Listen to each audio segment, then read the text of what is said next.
Hi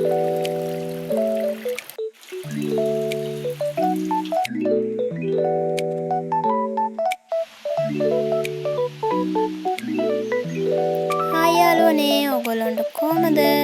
ඔන්න ඉතින් අද ගෙනාවේ රෑට කෑම හදන වීඩියෝ එකක්. එහෙනම් අපි බලමු මොනවද හදන්නේ කියලා. ඔන්න ඉතින් මුලින්ම බත් එක ලිපේ තිබ්බා. ඊට පස්සේ අපි මිරිස් කරල් ටිකක් පෙඟෙන්න දාන තමයි හදන්නේ. ඒකට මුලින්ම මිරිස් කරල් ටික කඩාගෙන ලුණු දාලා උණු වතුර ටිකකුත් දාලා වහලා තියන්න ඕනේ. ඔන්න ඉතින් බත් එකත් ඉදලා තින්නේ.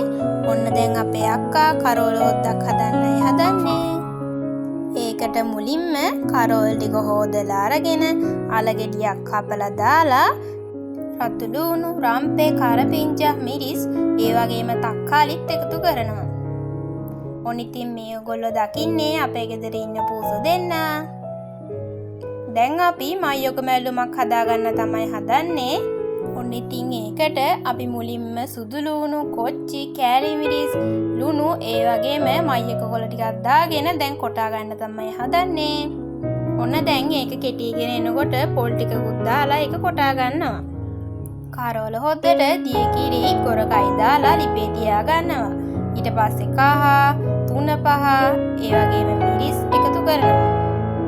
අල ටික තැම්බීගෙන එද්දී අපි ඒකට මිරිගිරි ටික එකතු කරගන්නවා. ඊට පස්සේ හොද්ද බානකම්ම හොඳට හැඳිගා ගන්න ඕනේ, නැත්තම් කිරි ටික කැටි වෙන්න පුළුවන්. ඔන්න දැන් කරෝල හොද්ද හදාගෙන නම් ඉවරයි.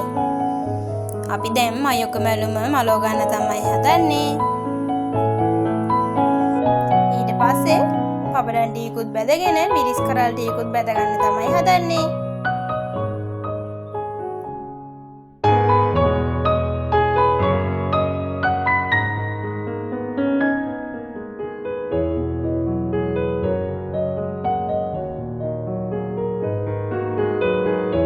ඔන්න දැන් කෑම ටික හදලා ඉවරයි. දැන් ඉතින් කන්න තමයි තියෙන්නේ.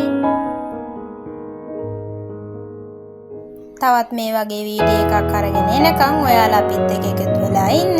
අදට ගිහින් එන්නම්.